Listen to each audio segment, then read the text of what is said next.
dia bisa membuat sesuatu yang tidak ada sebelumnya. Iya, bisa betul. Iya, walaupun dia dilatih dengan data-data yang seharusnya diproteksi oleh hak cipta, kan benar. masalahnya kan di situ.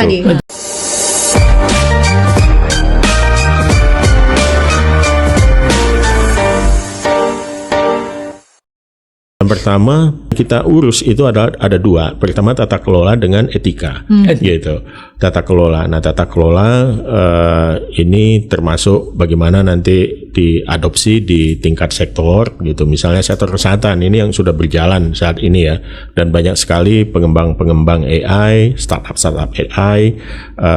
Pelaku-pelaku industri yang memakai teknologi AI ini mengembangkan alat-alat kesehatan yang berbasiskan dengan artificial intelligence. Dan sekarang itu dahsyat sekali perkembangannya. Di dunia kesehatan penggunaan AI luar biasa, termasuk dalam soal misalnya untuk MRI, untuk mendeteksi penyakit dan lain sebagainya, scan segala macam itu tuh luar biasa. CT scan sekarang udah sangat canggih banget, sehingga ada kekhawatiran juga nih di sejumlah tenaga kesehatan, terutama dokter, ahli radiologi. Kalau ahli radiologi sepertinya sangat terancam gitu ya. Betul. Karena mesin scan sekarang ya Pak ya, itu udah data yang men-training dia itu udah jutaan gitu. Jadi begitu keluar hasilnya itu pembacaannya udah bisa dilakukan oleh mesin. Precise. Jadi sekarang dokter radiologi itu tinggal membaca, melihat gitu, kemudian kalau dia setuju dia tinggal tanda tangan. Kalau dia masih melihat oh ini ada sedikit yang perlu pertanyaan, nah dia mungkin akan melakukan reassess terhadap hasil. Kalau enggak udah tanda tangan aja. Gitu. Jadi sudah sedemikian canggihnya gitu ya, dan juga tingkat akurasinya makin tinggi. Jadi ya 98% akurasinya. Data latihnya itu ya. Data latihnya karena jutaan gitu ya, jutaan, bahkan miliaran mungkin gitu. Jadi makin banyak datanya makin pinter dia, makin akurat gitu. Nah, jadi lalu kemudian kita atur etikanya. Etika AI ini di situ soal akuntabilitas, soal transparansi. Misalnya seperti tadi penggunaan video itu ya. Banyak orang terkecoh kan. Sekarang ini untuk generative AI, untuk video aja itu kalau kita pakai satu software yang berbasiskan dengan AI, ada juga bahkan aplikasi kayak Google mengeluarkan Google Veo 3 Veo 3 sekarang.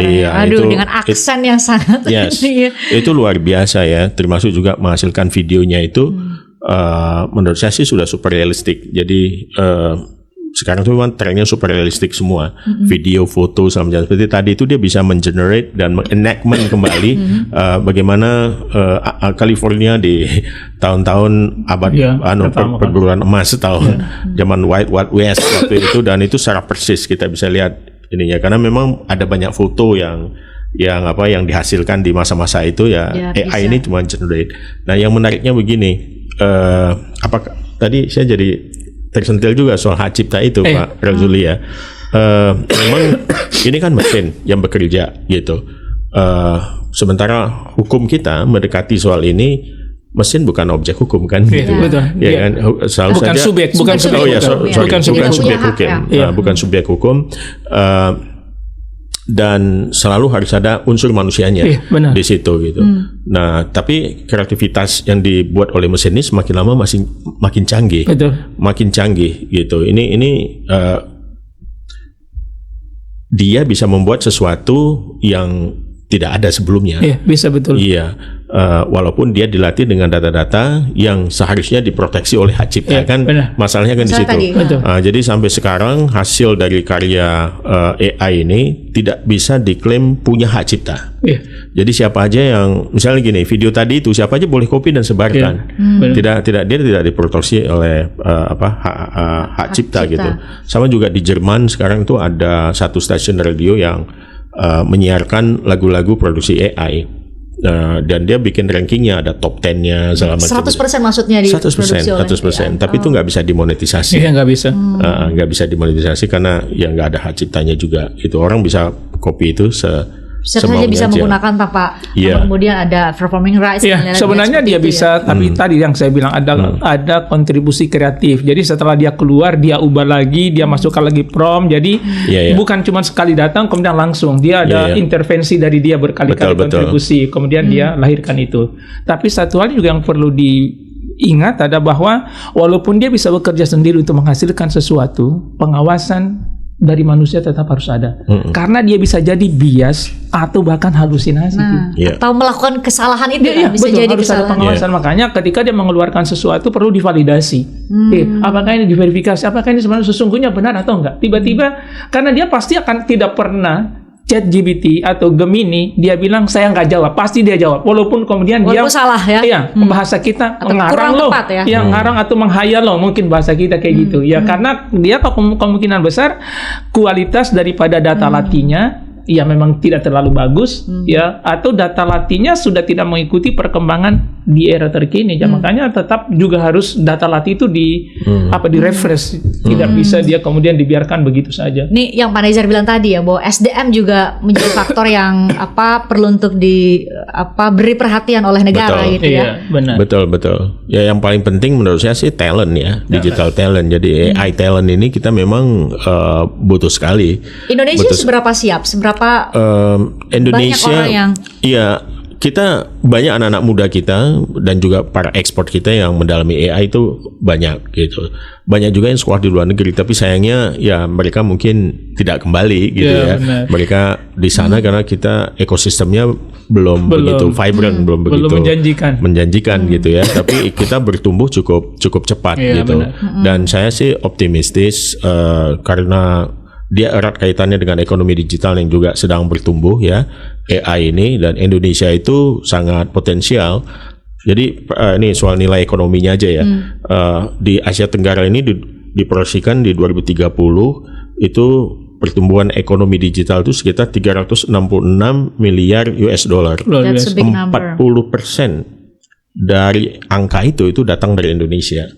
Nah, jadi itu satu angka yang cukup besar dan proyeksi ini akan terjadi kalau kita memang siap secara digital talent itu. Dan dengan digital talent, masalah-masalah keterbatasan yang ada di AI itu juga bisa dipecahkan. Misalnya dengan Cina dengan menemukan DeepSeek itu, dia menggunakan GPU yang cuma 1/10 dari apa yang dilakukan oleh ChatGPT gitu kan. Dan itu apa yang dilakukan itu di cluster computingnya.